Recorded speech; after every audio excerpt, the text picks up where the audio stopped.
Hi friends, आज आपण बनवणार आहोत बटाट्याची उपवासाची रस्सा भाजी। खाण्यासाठी खूप चविष्ट बनते। त्यासोबतच आपण खमंग अशा साबुदाण्याच्या पुऱ्या बनवणार आहोत।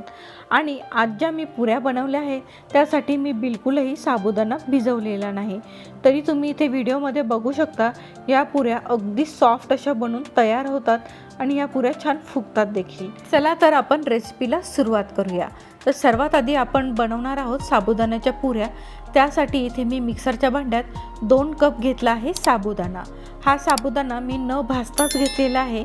आता या साबुदाण्याला आपल्याला छान वाटून घ्यायचं आहे। आता हा साबुदाणा वाटल्यावर लगेचच त्याची पावडर बनणार नाही, त्यासाठी आपण साबुदाणा अगोदर चाळून घ्यायचा आहे। त्यानंतर उरलेला जो जाडसर साबुदाणा चाळणीत शिल्लक असेल तो परत मिक्सरच्या भांड्यामध्ये घालून त्याला परत एकदा छान फिरवून घ्यायचा आहे।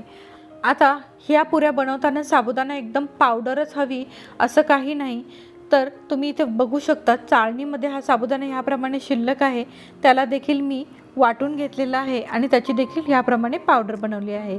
साधारणतः आता हा वाटलेला साबुदाणा जाड रव्याप्रमाणे दिसत आहे, याप्रमाणे असला तरीही चालेल। आता आपण त्यामध्ये 1 चमचा घालणार आहोत हिरव्या मिरचीची पेस्ट। चवीपुरतं मीठ घालायचं आहे। आता त्यात आपण घालणार आहोत 2 मोठ्या आकाराचे उकडलेले बटाटे। इथे बटाट्यांना मी उकडून हलकंसं मॅश करून घेतलेलं आहे, कारण हे बटाटे आपण पिठामध्ये मळणार आहोत, त्यामुळे इथे याप्रमाणे टाकले तरीही चालेल। तुम्हाला हवं असेल तर तुम्ही इथे बटाटे किसून सुद्धा टाकू शकता। आता हे बटाटे, मिरची हे सर्व जिन्नस आपल्याला एकत्र करून घ्यायचे आहेत। आता बटाट्यात जेवढं मॉइश्चर आहे तेवढ्या मॉइश्चरमध्ये हे जे साबुदाण्याचं पीठ आहे ते आपल्याला छान मळून घ्यायचं आहे। नंतर लागेल तसं आपल्याला त्याच्यामध्ये पाणी ॲड करत जायचं आहे। आता आपण त्याच्यामध्ये थोडंसं कोमट पाण्याचा वापर करणार आहोत। थोडं पाणी टाकून आपल्याला हे साबुदाण्याचं पीठ छान मळून घ्यायचं आहे। जसं आपण यात पाणी टाकून हे पीठ मळत जातो तसं साबुदाणा हे पाणी शोषून घेतं आणि हे पीठ थोडंसं ड्राय पडायला लागतं। तर याप्रमाणे जवळपास मी इथे 1 कप पाण्याचा वापर करून हे पीठ छान मळून घेतलेलं आहे। आता या पिठाला छान बाइंडिंग आलेली आहे। या पिठावरती आपण झाकण ठेवून याला 20 ते 25 मिनिटांसाठी रेस्ट करण्यासाठी बाजूला ठेवून देणार आहोत। याच्यावरती झाकण नक्की ठेवा, नाहीतर पीठ जास्त ड्राय होईल। आता आपण बटाट्याची भाजी बनवून घेऊया। त्यासाठी इथे मिक्सरच्या भांड्यात मी 5 ते 6 हिरव्या मिरच्या घेतलेल्या आहेत। अर्धी वाटी आपल्याला घ्यायचे आहेत भाजलेले शेंगदाणे। आता यात थोडंसं पाणी टाकून आपल्याला ह्याची छान स्मूथ अशी पेस्ट तयार करून घ्यायची आहे। तुम्ही इथे बघू शकता, या पद्धतीने मी शेंगदाणे आणि मिरच्या छान बारीक वाटून घेतलेल्या आहेत। आता इथे मी 2 उकडलेले बटाटे घेतलेले आहेत आणि त्याच्या छान मोठ्या आकाराच्या फोडी तयार करून घेतलेल्या आहे। चला तर आपण आता भाजी बनवूया। भाजी बनवण्यासाठी इथे मी कढईत 3 चमचे घातलं आहे तेल। आता आपण त्यात उकडलेल्या बटाट्याच्या फोडी घालून घेणार आहोत। आता ह्या फोडी आपल्याला 1 मिनिटभर तेलामध्ये छान परतवून घ्यायच्या आहेत। तुम्हाला हवं असेल तर तुम्ही फोडणीमध्ये जिरं आणि कढीपत्त्याचा वापर केला तरीही चालेल। आता आपण त्यात वाटून घेतलेली शेंगदाणा आणि मिरचीची पेस्ट घालून घेणार आहोत आणि ही पेस्ट देखील अर्धा मिनिट छान तेलामध्ये परतवून घेणार आहोत। आता आपण त्यात घालणार आहोत पाणी। आता इथे तुम्हाला रस्सा कितपत पातळ हवा आहे त्यानुसार तुम्ही त्यामध्ये पाणी घाला। आता इथे तुम्हाला वाटत असेल की रस्सा खूप पातळ आहे, पण जसजशी ही भाजी उकळत जाते आणि नंतर थंड होत जाते तसतशी ही भाजी जास्त घट्ट होते। आता त्याच्यात चवीनुसार मीठ घालायचं आहे आणि ही भाजी छान मिक्स करायची आहे। या भाजीला आपल्याला 5 ते 7 मिनटं छान उकळी काढून घ्यायची आहे। 6 ते 7 मिनटं झालेली आहेत। भाजी उकळून इथे तयार आहे।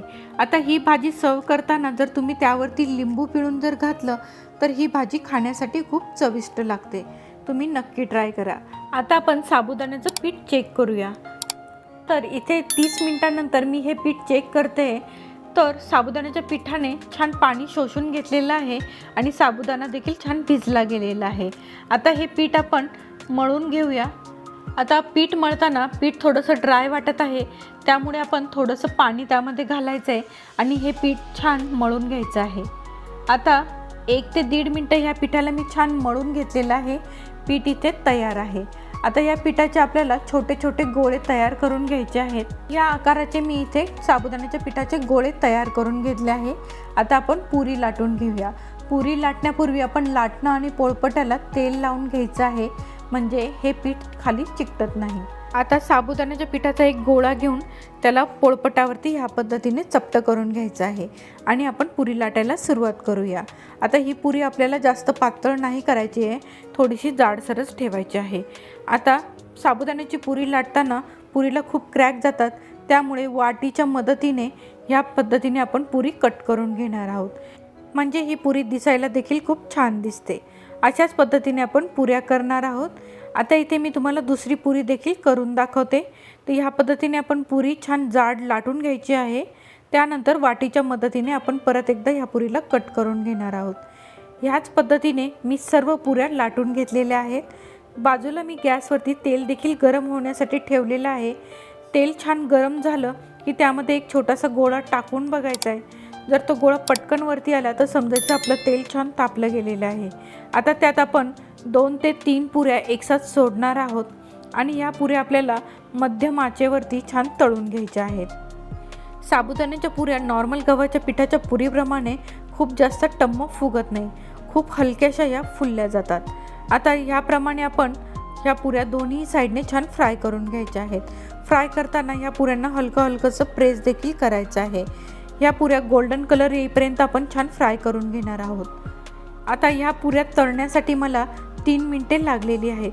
3 मिनिटात ह्या पुऱ्या छान खमंग अशा तळून तयार झालेल्या आहेत। आता ह्या पुऱ्यांना आपण साईडला काढून घेऊया। याचप्रमाणे आपण सर्व पुऱ्या तयार करून घ्यायच्या आहेत। या पुऱ्या तुम्ही बटाट्याची सुकी भाजी अथवा दह्यासोबत देखील खाऊ शकता, खायला खूप चविष्ट अशा लागतात। ही रेसिपी तुम्ही घरी नक्की ट्राय करा आणि मला कमेंट सेक्शनमध्ये कळवा तुम्हाला ही रेसिपी कशी वाटली। माझी रेसिपी आवडली असेल तर तुमच्या मित्रमैत्रिणींबरोबर नक्की शेअर करा।